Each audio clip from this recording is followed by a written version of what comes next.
By the time the fourth tipsy guy in a neon tank top was face down on the dock with his hands cuffed behind his back, Denise Marlowe was screaming at the top of her lungs, "You cannot arrest my guests. This is a community amenity." The lake patrol boat idled 10 feet off the pier, its blue light strobing across the water like some bizarre disco party. 2 deputies stood on my dock, calm as garden statues, while Denise's so-called Lake Day guests were slowly being escorted off one by one. One guy still clutched a beer koozie in his hand. One woman swore up and down that she had done nothing but sit in the man's chair. Another dude tried to argue that HOA meant public, bro. I leaned against the rail a safe distance back, phone recording, coffee in hand. Just another Sunday afternoon at Lake Cedar Ridge.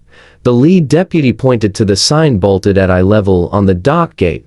Private dock. Parcel 19 owners only. Not in HOA facility. Trespassers will be prosecuted. That's his last name right there, the deputy said, tapping the word Kane on the smaller metal plaque below. Denise, in her Lake Cedar Ridge HOA president polo, jabbed a manicured finger toward me. He cannot own the water. We have a lake access covenant. I scheduled a community event here. The deputy turned to me with an expression of practiced patience. Sir, just to confirm, did you invite any of these people onto your dock today? I took a sip of coffee. Absolutely not. I was sitting inside when I heard someone shout, "Welcome to the HOA dock." Denise's jaw dropped as if I had just confessed to treason. It is the HOA dock. Ma'am, the deputy said, gesturing to the growing line of handcuffed tank tops. Today, it's a crime scene. 6 months earlier, I thought moving to Lake Cedar Ridge would mean peace, quiet, and the occasional kayak trip, not legal battles over planks of treated lumber. I'm 39, a freelance CAD designer who likes exactly 3 things: early mornings on the water, strong coffee, and being left alone. I grew up around lakes and knew precisely what I wanted: a house with a deeded private dock, no boat ramp drama, and no sharing with strangers who blasted country remixes at 8 in the morning. The listing was perfect: a small frame at the edge of the subdivision with a narrow strip of land running down to the shoreline. The deed spelled it out clearly: exclusive use of DACA 19 and adjoining shoreline easement recorded to parcel 19. Not a common area. The county survey showed the dock and the 15 feet of shore around it were 100% on my parcel, fenced off from the community access beach farther down. Then I met Denise Marlowe, 52 years old, self-declared guardian of the Lake Cedar Ridge lifestyle. Her personality could be summarized in 3 phrases: HOA binder, wine at 3:00 p.m., and constant simmering outrage beneath a visor. At our first interaction, she appeared on my front porch with a welcome basket in one hand and a clipboard in the other. "Hi there. I'm Denise, HOA president. I see you've got DACA-19.so that you know. We treat all shoreline structures as community amenities." I pulled up the deed on my phone and showed it to her. "It says it's my private dock." She smiled the way people smile right before telling you you're wrong. "Oh, we don't do that here." At first, it was subtle. One Saturday morning, I found a couple I had never seen before sitting in my dock chairs, a cooler between them. "We booked this with the HOA," the woman said, confused. Denise said we could reserve the dock by the hour. I walked them back through the gate, pointed down the shoreline to the actual community beach and its flimsy share dock, and installed a small sign of my own, private dock, no HOA access. The next day, the sign was gone. In its place, someone had zip-tied a laminated sheet: HOA shared dock, first come, first served. Lake Cedar Ridge Estates. I checked my cameras. There she was, Denise, at 6:11 a.m. in her visor, cutting off my sign and installing hers like she was claiming territory for the crown. I printed a still of her mid-cut and emailed it to her. "Do not remove signage from my property again. DACA 19 is private, per deed and county records. This is Sonatus." Her response arrived within minutes: "The community's covenant to enjoy the lake supersedes misunderstanding of your own deed. The dock was built in harmony with the neighborhood and is therefore shared." I started a folder named Marlowe Nonsense Evidence. Over the next few weeks, random teens began fishing off my dock. Strangers left beer cans in my cup holders. Someone dragged a plastic community kayak onto my shoreline and left it there like a squatter's flag. I escalated. I bolted on a proper aluminum sign with my lot number, added a lock to the gate, and installed an obvious camera facing the entrance. Denise escalated harder. At the next HOA meeting, she announced that they had regained access to what she called the South Community Dock and that homeowners could now enjoy expanded lake use. She sent out an HOA email blast with a photo of my dock cropped just short of my house. I replied to all with the uncropped photo showing my living room and my sign. "That's my private dock. Please remove this image and any reference to it from the community." Instead, Denise added a line to the next newsletter. "One homeowner has mistakenly objected to community lake usage. We are resolving it." Her resolution arrived in the form of a pastel flyer stuck to my mailbox one Friday. HOA Lake Day, Sunday 2/006:00 p.m. Location, South Dock. Hosted by HOA President Denise Marlowe. Music, drinks, floaties, guests welcome. At the bottom in small text, South Dock equals the one by the Kane property. My property. I could have stayed inside that Sunday, called the non-emergency line, and let things fizzle out slowly. Instead, I went full engineer. On Saturday morning I walked down to the dock with a printed copy of my deed, a blown-up map from the county GIS portal, a friend who worked as a survey tech, a brand new, ugly worded sign, and a discreet audio recorder in my pocket. We measured. We marked the pins. My friend confirmed the dock, shoreline, and path down from my house were entirely within parcel 19. By noon, a new sign was bolted to the dock gate. Private dock, parcel 19. This is not an HOA facility. Used by permission off-towner only. Trespassers best to arrest under County Code 14/08. I emailed the HOA board and CC'd the property manager and the subdivision's attorney. Attached are county maps confirming DACA 19 is on my parcel. Your president continues to advertise my property as an HOA amenity and has removed my signage twice. This is your formal notice that any non-invited use will be treated as criminal trespass. Sign. Elias Kane. The property manager replied within the hour. We have advised Miss Marlowe not to represent any privately owned docks as HOA amenities. We'll address this internally. 20 minutes later, Denise replied, all anyway. We will not let one selfish owner privatize our lake. Lake access is a communal right. That was mistake number 1. Mistake number 2 happened the morning of HOA Lake Day, when she cut off my lock with bolt cutters, zip-tied a balloon arch to my dock railing, set up a Bluetooth speaker, and duct-taped a handwritten sign. HOA Lake Party. Come on down. All of it captured in glorious 1080p resolution from my camera. I called the non-emergency police line and asked a calm question. At what point does this move from annoying neighbor to organized trespassing on posted private property? The dispatcher's answer was immediate.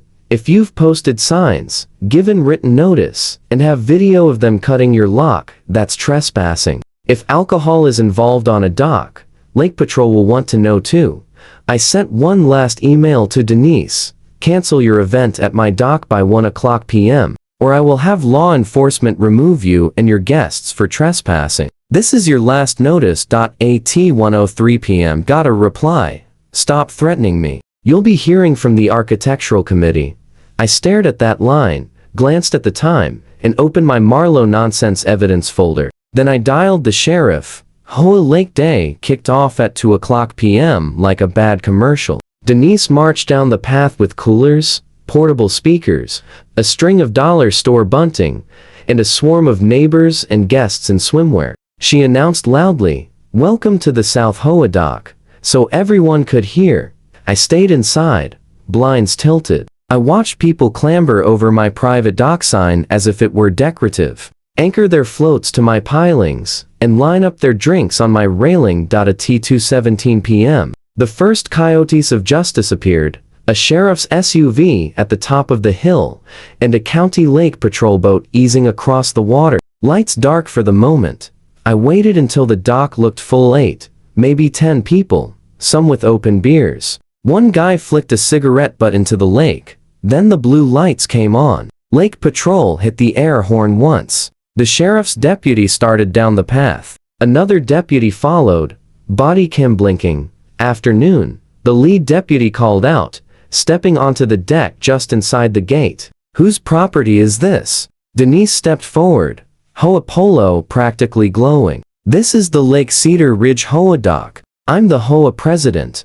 The deputy nodded once, then pointed at the metal sign. Because this sign says it's the private dock of Parcel 19, and the owner of Parcel 19 called to report trespassing. One of the guests shifted uneasily. Dude, Denise, you said this was all cleared.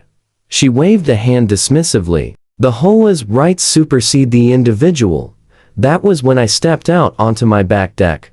Phone up. Zoomed in.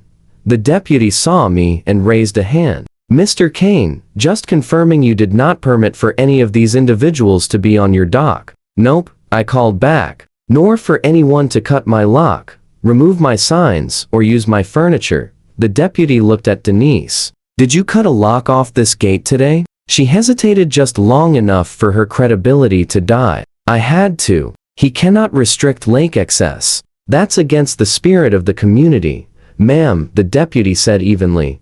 That's not a legal thing. He turned and addressed the group. Everyone, you're on posted private property without permission. At this point, you're trespassing. I'm going to ask once. Gather your belongings and step off the dock to the top of the path. We'll sort out who knew what on solid ground. Most of them moved. 3 didn't. Beer guy muttered about police overreach and took another swig. Tank top bro asked if the deputy had anything better to do, and Denise planted herself dead center in front of the gate.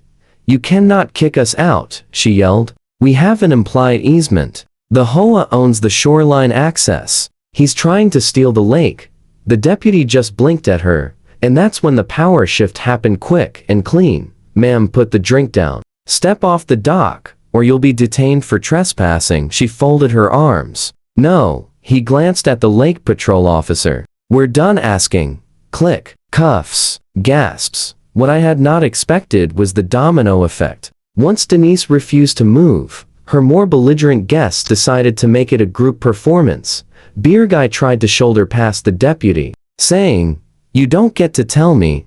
Tank top bro started filming, yelling, I know my rights, while tripping over a dock line. They ended up with beer guy cuffed for trespass and open container on a posted private dock. Tank top bro cuffed after he ignored 3 direct orders to step back and nearly fell into the water, and Denise cuffed for trespass, obstruction, and criminal mischief for cutting the lock. The rest of the guests were herded up the path, and handed polite but firm trespass warnings. A few apologized to me on their way out.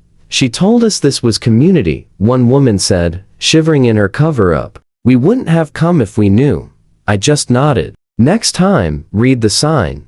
Denise, now standing on the path in cuffs, was absolutely losing it. You're all going to feel stupid when the HOA's lawyer calls. She shrieked at the deputies. This is an amenity. We voted on it. Ma'am, the second deputy replied, not bothering to hide the weariness. You cannot vote someone else's property into being yours. That's not how any of this works. They sat her down on the curb while they confirmed with dispatch. Parcel 19 deed, private dock. County GIS, dock within Parcel 19 boundaries. Prior complaint record yes. Documented disputes, email threats, and warnings on file. The Lake Patrol officer came up to me. Just so you know, he said. We've had calls from her before, trying to report you for blocking community access with your kayak and chairs. We checked the maps. She's been told twice this isn't HOA property. He smiled slightly. Today will be the last time. As they walked Denise to the cruiser, she tried one last line of defense. I'm the HOA president. The deputy opened the door for her, utterly unimpressed. Not on this dock, you're not. The door shut. The SUV pulled away. Theo a logo on her polo disappearing behind tinted glass. Within a week, my attorney sent the HOA a neat little packet. Copies of the deed and county maps. Still shots of Denise cutting the lock and hosting the event. and an itemized list of damages, legal costs, and a suggested settlement to avoid a lawsuit for harassment and trespass. The HOA's insurance carrier strongly suggested they pay. They did. The settlement included full reimbursement for my legal fees, a new security system, and dock repairs. A formal written apology from the HOA for misrepresenting my dock as a community amenity. A binding provision that the HOA would never again advertise or schedule any event on private property without written owner consent. And one more thing, the HOA president shall be immediately removed from office and barred from serving in any board capacity for the duration of her trespass probation. At the next HOA meeting, held in a suddenly over-attended clubhouse, the vice president cleared his throat. Effective today, Denise Marlowe is removed as president. Going forward, we want to make it absolutely clear, private property is private property. There was an awkward laugh, then actual applause. Denise stood frozen at the back of the room, face pale, hands trembling as she realized her reign was over permanently.